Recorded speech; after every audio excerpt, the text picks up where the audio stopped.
Coming up on Network Africa, Ethiopia asks Saudi Arabia to extend a 90-day amnesty for undocumented migrants living in the country. A girls-only club in South Sudan promotes peace and seeks an end to early marriages.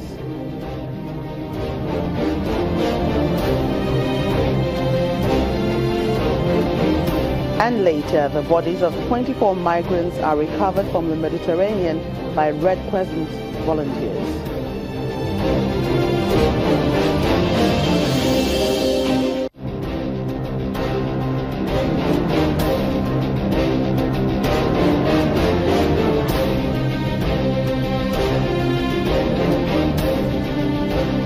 Hello and welcome to the program. I'm Joke Rogers. Ethiopia is seeking the extension of a 90-day visa amnesty for undocumented migrants living in Saudi Arabia to return to their home countries. The amnesty issued by the Saudi authorities is due to expire today. Spokesman of the Ethiopian Ministry of Foreign Affairs, Melis Alem, says that 45,000 citizens working illegally in Saudi Arabia had returned home. It's unclear how many more Ethiopian nationals live in Saudi Arabia. However, an estimated 400,000 Ethiopians are believed to be working as low-paid workers. The UAE ambassador to Russia says Arab states in a row with Qatar are considering new sanctions against it. Omar Golbash announced that new measures could include asking their trading partners to choose between them or Qatar.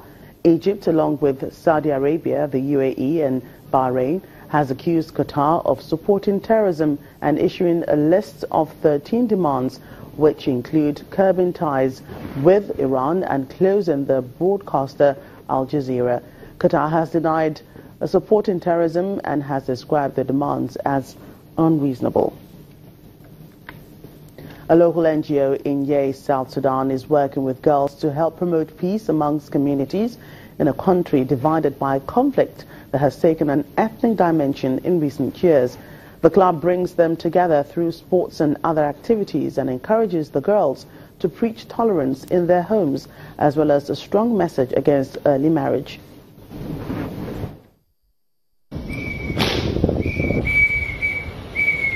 Students from various schools in Yale, South Sudan, spend their free time discovering new talents and learning life skills through a girls-only club that aims to promote peace amongst youth.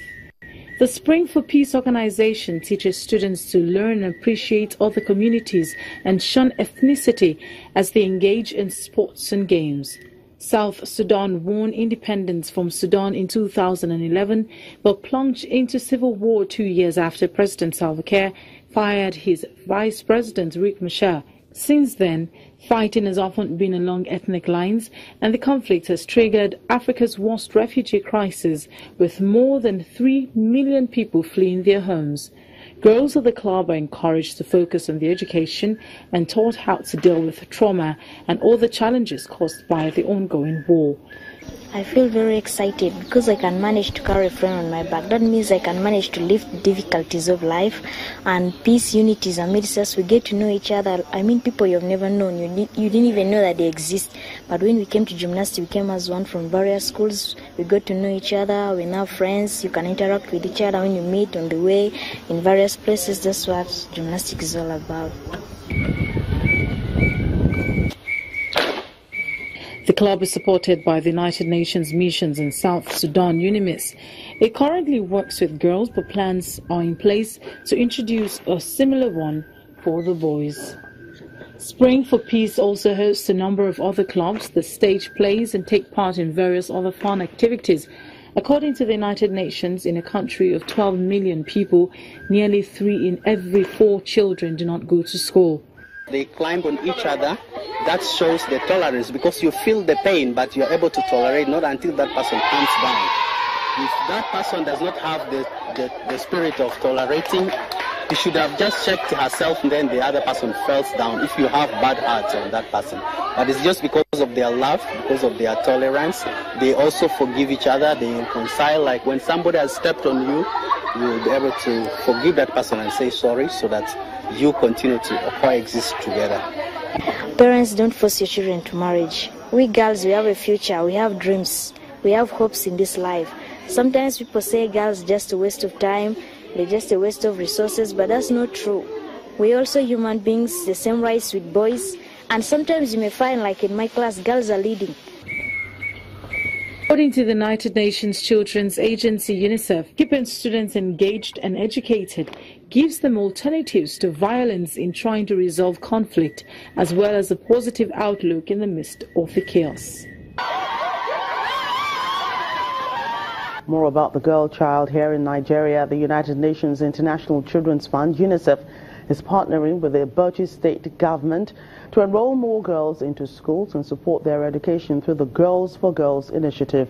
100 schools in 6 local government areas of Bauchi state are part of the UNICEF intervention. The aim is to improve girls' retention and learning through support and mentoring, and eventually help increase the number of girls in the classrooms. The education of the girl child is a challenge in Nigeria. According to UNICEF, 60% of the 11.4 million out-of-school children in Nigeria are girls.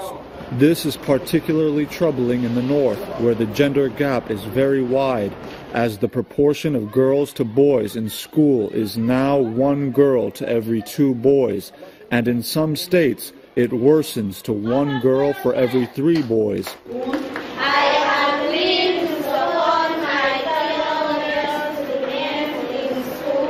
At this event, girls are committing to remain in school as UNICEF partners the Bauchi state government to bridge the gender gap through the Girls for Girls initiative, which seeks to enhance the Nigerian girls' rate of enrollment, retention, and school completion. We hope that through this new project, more girls will contribute to stay in school and be inspired to prepare climb the ladder to brighter future. But a brighter future starts with quality basic education. It is our hope that G4G will empower our girls to appreciate who they are and why they should remain in school and aspire for higher education by supporting them to overcome the barriers that hinder girls' education. The statistics from UNICEF show that an average Nigerian girl leaves school at the age of 9, and only 1 in 10 girls in northern Nigeria completes secondary school.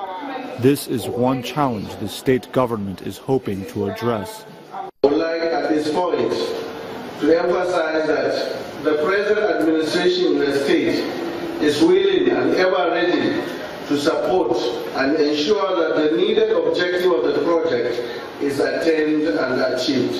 The federal government plans to raise the nation's net enrollment rate by enrolling 2,875,000 pupils annually for the next 4 years, while raising the enrollment of girls in basic education schools by 1.5 million pupils annually over the same period. This initiative is said to be one step toward meeting the target.